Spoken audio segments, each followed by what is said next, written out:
Hallelujah, praise the Lord. मेरी तरफ से आप सभी बहन भाइयों को प्यार भरा जय मसीह की परमेश्वर की पवित्र हजूरी में मेरे प्रिय भाई बहनों, आप सभी लोगों का दिल से स्वागत है। और मैं आप सभी लोगों का हमारे यूट्यूब चैनल जीसस लव्स खुशबू पर स्वागत करती हूँ। मेरे प्रिय भाई बहनों, हमारा आज का जो वचन है वो हमारे ऐसे भाई बहनों के लिए है जिनके जीवन में बहुत सारी प्रॉब्लम्स है, समस्याएं हैं, परेशानियां हैं, और वो लोग बार बार अपने जीवन में यही बोलते हैं कि प्रभु हमारे साथ ऐसा क्यों होता है, ऐसा हमारे जीवन में क्यों ऐसा हो रहा है कि हम बार बार मुसीबतों में आ रहे हैं, परेशानियों में आ रहे हैं। क्या ये आपकी तरफ से हो रहा है? क्या ये किस वजह से हो रहा है? आज बहुत सारे लोगों के जीवन में यही सवाल घूमते रहते हैं। आज बहुत सारे लोगों के जीवन में कोई ब्लेसिंग नहीं है, कोई आशीष बरकत नहीं है। उसका रीज़न ये है कि वो लोग परमेश्वर के वचन के अनुसार नहीं चलते, और जब वचन के अनुसार नहीं चलते तो बहुत सारी समस्याएं, परेशानियां उनको अपने जीवन में देखनी पड़ती हैं। और मेरे प्रिय भाई बहनों, आज हम बाइबल में से एक वचन पढ़ेंगे, और जब उस वचन को हम पढ़ेंगे तो परमेश्वर हमसे बात करेगा। खास तौर पे ऐसे ही भाई बहनों के लिए जो लोग ये सोचते हैं कि सारी परेशानियां उनके जीवन में परमेश्वर की ओर से आ रही हैं, लेकिन परमेश्वर ने वचन के द्वारा बताएगा कि कुछ चीज़ें उनके जीवन में उनकी खुद की वजह से होती हैं।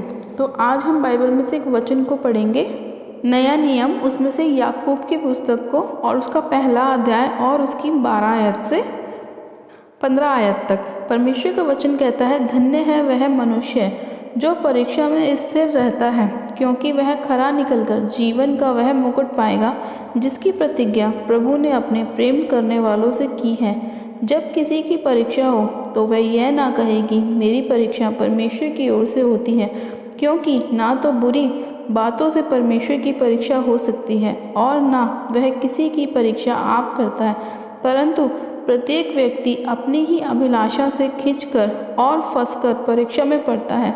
फिर अभिलाषा गर्भवती होकर पाप को जन्मती है, और पाप जब बढ़ जाता है तो मृत्यु को उत्पन्न करता है। हालेलुया। मेरे प्रिय भाई बहनों, जब इस वचन को हम 12 से लेकर 15 आयत तक पढ़ते हैं तो परमेश्वर हमसे बात कर रहा है और हमें बता रहा है। उसमें लिखा है कि धन्य है वह मनुष्य जो परीक्षा में स्थिर रहता है, क्योंकि वह खरा निकलकर जीवन का मुकुट पाएगा, क्योंकि जिसकी प्रतिज्ञा प्रभु ने अपने प्रेम करने वालों से की है। परमेश्वर तो ये बात खुद बोल रहे हैं कि जो लोग परीक्षा में स्थिर रहते हैं वो लोग क्या है, धन्य हैं, और उनको क्या मिलता है, जीवन का मुकुट मिलता है जो परमेश्वर ने अपने प्रेम करने वालों के लिए रखा है। लेकिन जब हम आगे पढ़ते हैं तो उसमें लिखा है, जब किसी की परीक्षा हो तो वह यह ना कहे कि मेरी परीक्षा परमेश्वर की ओर से होती है, क्योंकि ना तो बुरी बात से परमेश्वर किसी की परीक्षा करता है और ना वो स्वयं किसी की परीक्षा करता है। लिखा है कि प्रत्येक व्यक्ति अपनी ही अभिलाषा में खिंचकर और उसमें पढ़कर परीक्षा में आता है, और जब वो परीक्षा में आता है तो वो क्या होती है, वो गर्भवती होती है, और वो क्या करती है, पाप को जन्म देती है। और पाप कैसे? जैसे कि व्यभिचार, गलत संगति, शराब पीना, नशे करना, ये सारी चीज़ें क्या है, आपकी खुद की अभिलाषाएं। और जब लोग इन अभिलाषाओं में पड़ते हैं तो वो क्या करते हैं, अपने जीवन में परीक्षाओं को लेकर आते हैं। जब परीक्षाएं आती हैं तो क्या होता है, पाप उत्पन्न होता है। इसीलिए परमेश्वर ने कहा कि मैं किसी के जीवन में ऐसा समय लेके नहीं आता कि कोई नशे करे, कोई पाप करे, कोई व्यभिचार करे, कोई गलत संगतियों में जाए। इंसान खुद अपनी लाइफ में ऐसे कामों को करता है। क्योंकि मेरे प्रिय भाई बहनों, जब परमेश्वर किसी को धरती पर पैदा करते हैं, किसी मनुष्य को जो वो उत्पन्न करते हैं, तो क्या वो उसके साथ उसकी नशे को भेजते हैं? क्या वो उसके साथ उसके तंबाकू को भेजते हैं? क्या वो उसके साथ उसकी गलत संगति को भेजते हैं? नहीं, परमेश्वर ऐसा नहीं करते। परमेश्वर तो हमें एक बहुत सिंपल तरीके से इस धरती पर उत्पन्न करते हैं, लेकिन इंसान जैसे जैसे बड़ा होता चला जाता है उसकी अभिलाषाएं बढ़ती चली जाती हैं।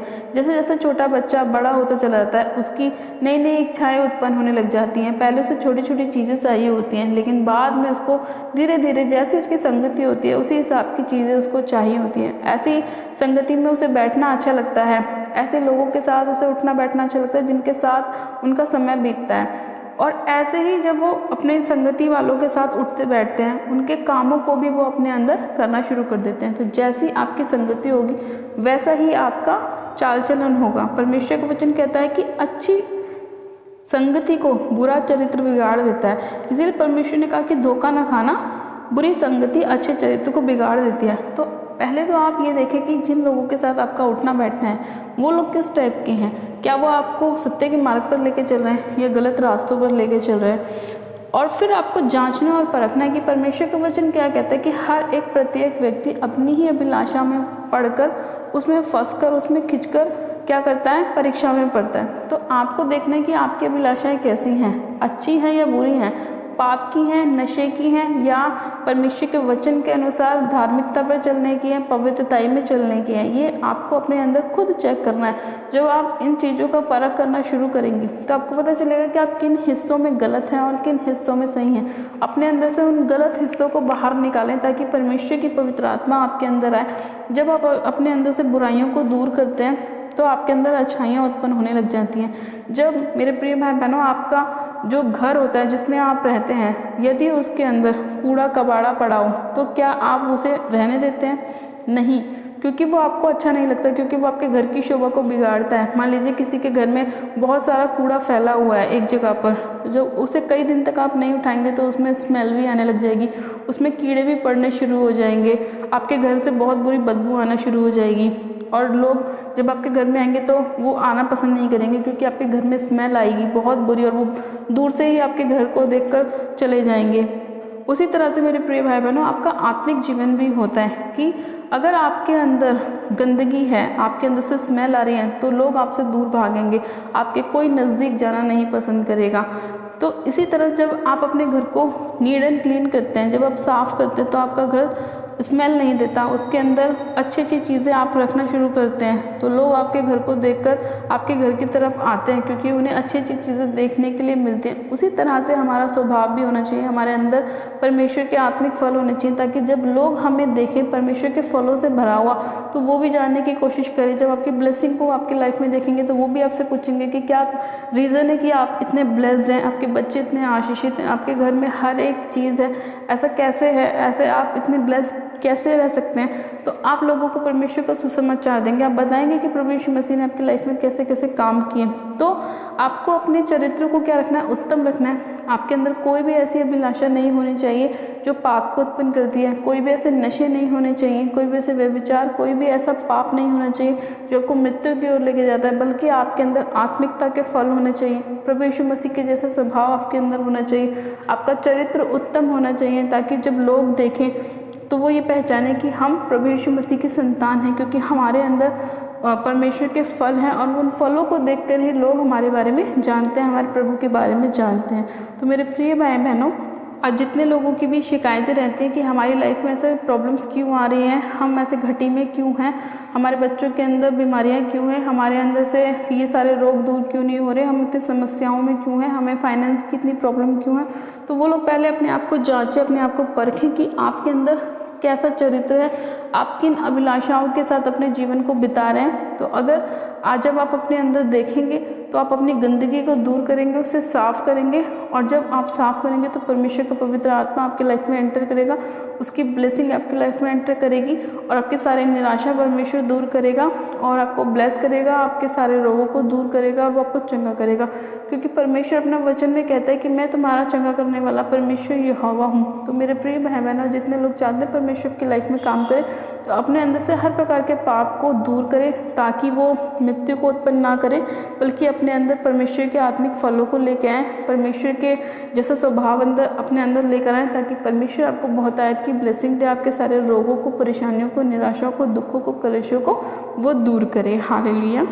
तो चलिए मेरे प्रिय भाई बहनों, हम प्रार्थना में चलते हैं कि परमेश्वर हमारी लाइफ में काम करे, हमारी प्रार्थनाओं को परमेश्वर सुने। और जितने लोग आज अपने अंदर से अपनी गंदगी को साफ़ कर रहे हैं, चाहे वो चुगली की हो, चाहे वो व्यभिचार की हो, चाहे नशे की हो, चाहे तम्बाकू की हो, चाहे वो किसी भी आपके हिस्से में क्यों ना हो, आप उसे जब अपने शरीर में से बाहर निकालेंगे हर प्रकार की बुराइयों को, तो परमेश्वर आपकी लाइफ में काम करेगा और आपको बहुत की ब्लेसिंग को देगा। आप सब जब अपनी आंखों को बंद कीजिए, मैं प्रार्थना करती हूँ। Hallelujah, hallelujah, hallelujah. मेरे सर्वशक्तिमान पिता परमेश्वर प्रभु यीशु मसीह में आपका धन्यवाद करती हूँ। जीवित अनुग्रह कार्य पिता परमेश्वर मैं आपका धन्यवाद करती हूँ। सामर्थ्य पिता परमेश्वर में एक एक जन को आपके पाक पवित्र लहू में कवर करती हूँ। पिता परमेश्वर आपके लहू में शिफा है, आपके लहू में छुटकारा है, आपके लहू में चंगाई है। मेरे खुदावन मैं आपका धन्यवाद करती हूँ कि आप इतने महान परमेश्वर हैं मेरे पिता। इसी घड़ी मेरे खुदावन आज जितने लोग मेरे प्रभु अपने अंदर से अपनी सारी गंदगी को बाहर निकाल रहे हैं, अपनी सारी अभिलाषाओं को अपने लाइफ से दूर कर रहे हैं मेरे प्रभु परमेश्वर, आप उन सभी लोगों को सौगुना आशीषित कीजिए मेरे पिता। उनके जीवन में अद्भुत रीति से कार्य कीजिए पवित्र आत्मा जी। उनकी सारी बुराइयों को आप उनके लाइफ से दूर कीजिए मेरे खुदावन, और अपना पवित्र आत्मा उनके जीवन में भेजे मेरे प्रभु, ताकि वो लोग अपनी लाइफ में ब्लेस हो, आशीषित हो मेरे खुदावन। सब शक्तिमान पिता परमेश्वर जितने भी अंधकार की ताकतें उनके जीवन में काम कर रही हैं, चाहे वो किसी भी हिस्से में काम क्यों ना कर रही हो, उनके घर में, परिवार में, बिजनेस में, इनकी लाइफ में मेरे प्रभु, उन सभी अंधकार की ताकतों को मैं इसी घड़ी यीशु मसीह नासरी के नाम में होली गोस्ट फायर करती हूँ, होली गोस्ट फायर करती हूँ, होली गोस्ट फायर करती हूँ। रबा शंदे ने मेरे से खेरी अंदर लिखो, रबा शंदे ने मेरे से खेरी अंदर रिशंदो न मारो सुखोरी अंदर लिखे, रबे शखेरी अंदर रिशंदा न मारा सखेरी अंदर। पिता परमेश्वर इसी घड़ी हर प्रकार के अंधकार की शक्तियाँ इनकी लाइफ से निकल जाए यीशु मसीह के नाम में। मैं उन्हें हुक्म देती हूँ, कमांड करती हूँ, इसी घड़ी इनके घर परिवार को छोड़े, इनके बिजनेस को छोड़े, इनके जॉब को छोड़े और निकल जाए राइट नाउ। इसी घड़ी हर प्रकार का अंधकार का आत्मा इनके शरीर को छोड़े, जीवन को छोड़े और निकल जाए। मैं उसे नाश करती हूँ, फायर करती हूँ, होली गोस्ट फायर करती हूँ। सर्वशक्तिमान पिता परमेश्वर इसी घड़ी आपका पवित्र आत्मा एक एक जन को टच करे मेरे पिता परमेश्वर, उनके जीवन से हर प्रकार की बुराइयों को दूर करे, हर प्रकार की गंदगी को दूर करे मेरे प्रभु, हर प्रकार के नशे को दूर करे, हर प्रकार के बंधन को तोड़े, हर प्रकार के मेरे खुदावन परेशानियों को उनके जीवन से नाश करे मेरे खुदावन पिता परमेश्वर। आपका पाक पवित्र लहू इनके जीवन में काम करे मेरे प्रभु, क्योंकि आपका लहू छुटकारा देता है, आपका लहू शिफा देता है, आपका लहू हर बंधन को तोड़ता है मेरे पिता परमेश्वर। मैं आपका धन्यवाद करती हूँ। आपका अभिषेक एक एक जन के ऊपर उतरा है, क्योंकि आपका वचन कहता है अभिषेक के कारण तेरा सारा जुआ नाश कर दिया जाएगा। हाँ मेरे प्रभु परमेश्वर, आपकी सामर्थ्य के जन को छुए मेरे पिता, और ये आपकी पवित्र आत्मा से भर जाए। इसी कड़ी मेरे खुदावन के जीवन में अद्भुत रीति से कार्य कीजिए मेरे प्रभु, और आपका पवित्र आत्मा इनकी लाइफ में कार्य करे। सर्वशक्तिमान पिता परमेश्वर मैं आपका धन्यवाद करती हूँ मेरे खुदावन, इस प्रार्थना विनती को सुनने के लिए, अपने लोगों को बचाने के लिए, छुड़ाने के लिए, चंगा करने के लिए, आशीषित करने के लिए, इनके जीवन से हर प्रकार की अंधकार की शक्तियों को दूर करने के लिए, बीमारी का आत्मा दूर करने के लिए, हर वो आत्मा जो यहोवा की ओर से इनकी लाइफ में नहीं भेजा गया, इसी घड़ी में यीशु मसीह नासरी के नाम में उन्हें इनकी लाइफ से आउट करती हूँ, आउट करती हूँ, आउट करती हूँ, नाश करती हूँ। इसी घड़ी मेरे खुदावन में उन्हें अपने पैरों तले रौंदते को चलते हुए फायर करती हूँ पिता परमेश्वर। सर्वशक्तिमान पिता परमेश्वर, आपका पवित्र आत्मा एक एक जन को राइट नाउ सिर से लेकर पैर के नाखूनों तक टच करे प्रभु, और मेरे खुदावन चंगाई की घोषणा करती हूँ कि आपके कोड़े खाने से ये लोग चंगे हो चुके हैं, आशीषित हो चुके हैं, ब्लेस हो चुके हैं।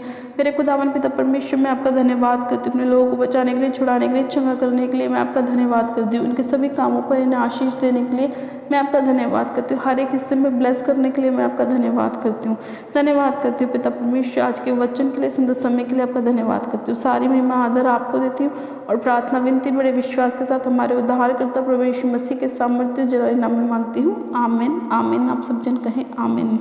गॉड ब्लेस यू मेरे प्रिय भाई बहनों, आप सब जन आशीषित है पिता परमेश्वर प्रभु यीशु मसीह के सामर्थ्य जलाए नाम में।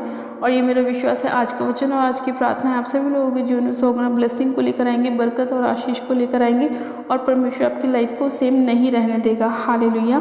और जितने लोगों ने अभी तक हमारे यूट्यूब चैनल जीजस लव्स खुशबू को सब्सक्राइब नहीं किया है, वो लोग आज ही हमारे यूट्यूब चैनल को सब्सक्राइब करें, वीडियो को लाइक करें और शेयर भी करें। मेरी तरफ से आप सभी लोगों को प्यार और जय मसीह की। God bless you, praise the Lord.